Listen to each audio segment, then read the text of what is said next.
नमस्ते बच्चों। आज हम पढ़ेंगे पाठ 16 वन के मार्ग में। जैसा कि आप यहाँ चित्र में देख पा रहे हैं कि 3 लोग हैं। पहले वाले हैं श्री रामचंद्र जी, बीच में है सीता माता और अंतिम में आप देख पा रहे होंगे कि श्री लक्ष्मण जी हैं। ये तीनों वनवास को जा रहे हैं और वन के रास्ते में हैं। तो वन के मार्ग में पाठ का अर्थ यह हुआ कि वन के रास्ते में या फिर जंगल के रास्ते में। तुलसी द्वारा कृत यह रचना रामायण में से ली गई है। तो आपने देखा होगा कि जब श्री रामचंद्र जी को वनवास मिला था, तब वे जब अपने घर से निकलने लगे तो उनके साथ सीता माता भी जाने को तैयार हो गई और भाई लक्ष्मण भी कहते हैं कि मैं भी आपके साथ ही चलूँगा। तो इस प्रकार वे तीनों घर से वनवास के लिए निकलते हैं और वनवास में जब निकलते हैं तो घर से जब वे निकल के थोड़ी दूरी चलते हैं तब क्या स्थिति होती है, इसके बारे में यहाँ बताया गया है। आइए पढ़ना शुरू करें। यह एक सवैया छंद है। पुरते निकसी रघुबीर बधु, धरि धीर दय मग में डगद्वय। झलकी भरी भाल कनी जल की, पुट सूख गए मधुराधर स्वय। फिर बूझती हैं चलनो अब केत की, पर्ण कुटी करे हैं कितुएं।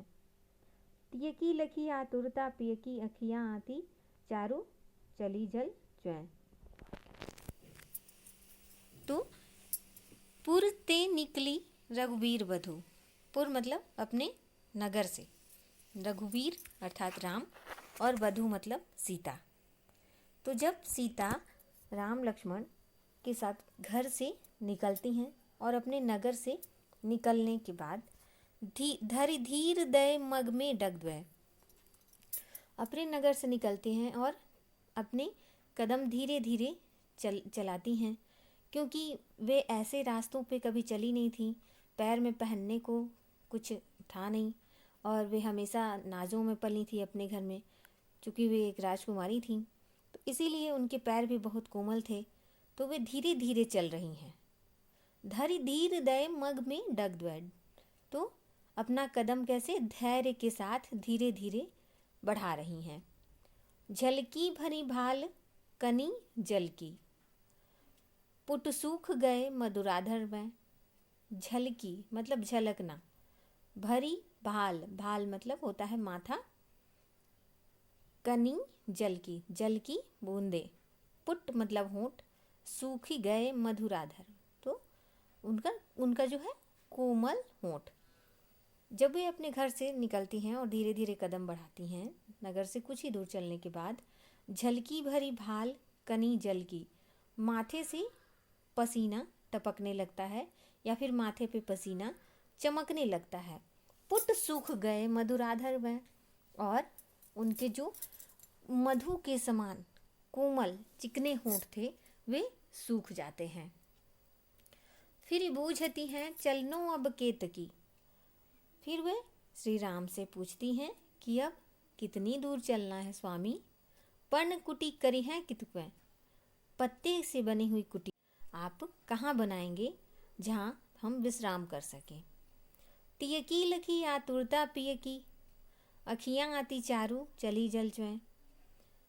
तियकी लखी आतुरता पिय की, हाँ, श्री राम जी की आंखों में अपनी प्रिय मतलब सीता के लिए उनकी आतुरता जो है, सीता की व्याकुलता देखकर लखी मतलब वे श्री राम पहचान जाते हैं, जान जाते हैं कि सीता आप थक गई हैं। वे अपनी प्रिय या प्रिया की आंखों में देखते हैं, उनकी माथे पर देखते हैं कि पसीना चलने लगा है। उनकी आंखों में भी गर्मी के कारण आंखें लाल हो गई थीं। तो वे देखते हैं, वो उनकी आतुरता को जान जाते हैं। श्री राम उनकी आतुरता के बारे में जान जाते हैं, लख जाते हैं अर्थात पहचान जाते हैं। अति चारू चली जल च्वैं, और अखियाँ आती चारू, चारू मतलब सुंदर, और श्री राम की सुंदर आँखों में आंसू आ जाता है। सीता की ऐसी स्थिति को देख के उनकी आँखों में आंसू आ जाता है। कैसी आंखों में? सुंदर आँखों में आंसू आ जाता है। आगे देखते हैं। जल को गए लखनऊ हैं, लरिका परिखों पिय, छाँ घरिक हैं ठाड़े, पोंची पसेउ बयारी करें, अरु पाएँ पखारी हूँ भुभरी ढारे। तुलसी रघुबीर प्रियाश्रम जानी के, बैठी विलंब लो कंटक काढ़े, जानकी नाह को नेह लख्यो, पुलको तनु बारी बिलोचन बाढ़े। अब श्री राम और सीता थोड़ा विश्राम के लिए बैठते हैं और श्री लक्ष्मण पानी लेने के लिए जाते हैं। तो जल को गए लखनऊ हैं, लरिका परिखों पिय। सीता माता कहती हैं कि लखन अभी जल लेने गए हैं और वे तो अभी बालक हैं, लरिका मतलब थोड़े छोटे हैं, तो वे धीरे धीरे ही जाकर आएंगे। तो परिखो पिया छाँ घरिक हैं ठारे, तो अपने पिया मतलब प्रिय पति से बोल रहे हैं कि हे श्री राम, हम यहाँ बैठकर थोड़ी देर उनका इंतजार कर लेते हैं। छाँ घरिक हैं ठाड़े, छाया में थोड़ी देर यहाँ बैठते हैं और उनका इंतजार कर लेते हैं। पोंछ पसेऊं बयारू करो, और पाएँ पखारी हों भुभरी डारे। अब राम जी के सिर से पसीना बह रहा है, पूरे शरीर से पसीना बह रहा है। पोंछी पसेऊ, तो सीता माता क्या करती हैं, उनके पसीने को पोंछती हैं। और पाएँ पखारी हों, पखारना मतलब धोना। भुभरी डाढ़े, भुभरी मतलब धूल रेत ये सब के कण। तो जब वे आराम करने बैठते हैं, विश्राम करने बैठते हैं, तो सीता माता श्री राम के पसीने को पोंछती हैं और हवा करती हैं, अपने आंचल से क्या करती हैं, हवा करती हैं। और पाएँ पखारी हों, और उनके पैर में जो भुभुरी ढारे मतलब धूल रेत के कण कण लगे होते हैं, उनके वो पोंछती हैं। पखारना मतलब साफ करती हैं, पोंछती हैं। तुलसी रघुवीर प्रियाश्रम जानिके, बैठ विलंब लो कंटक काढ़े। तुलसीदास जी कहते हैं कि श्री राम, रघुवीर अर्थात श्री राम, प्रियाश्रम जानिके, प्रियाश्रम मतलब प्रिया अर्थात सीता जी, श्रम मतलब उनकी मेहनत अर्थात थकान। तो सीता जी की थकान देखकर जाने के बैठे विलंब मतलब जानबूझकर वो विलंब तक बैठे रहते हैं। विलंब मतलब देरी तक बैठे रहते हैं और अपनी पैरों में जो कंटक शूल लगे हुए हैं, कांटे लगे हुए हैं, वे धीरे धीरे निकालते रहते हैं। क्यों निकालते रहते हैं? कि वो धीरे धीरे निकालते हैं कि जब तक कांटे नहीं निकलेंगे तब तक तो हम यहीं बैठे ही रहेंगे, अर्थात थोड़ी देर तो सीता आराम कर लें। तो तुलसीदास जी कहते हैं कि सीता को थकी हुई देखकर श्री राम बैठकर आराम से अपने पैरों के कांटे धीरे धीरे निकालने लगते हैं ताकि थोड़ी देर सीता और आराम कर ले। जानकी नाह को नेह लख्यो, पुलको तनु बार विलोचन बाढ़े। जानकी नाह, जानकी अर्थात सीता, नाह अर्थात नाथ, नाथ कौन है सीता के? श्री राम। को नेह, नेह अर्थात प्रेम, लख्यो मतलब जानना, जाना।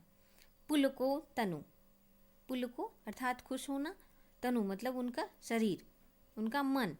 बारी विलोचन बाढ़े मतलब उनकी आँख में आंसू आ जाते हैं। विलोचन आँख, बाढ़े मतलब बढ़ जाना, बारी मतलब आंसू।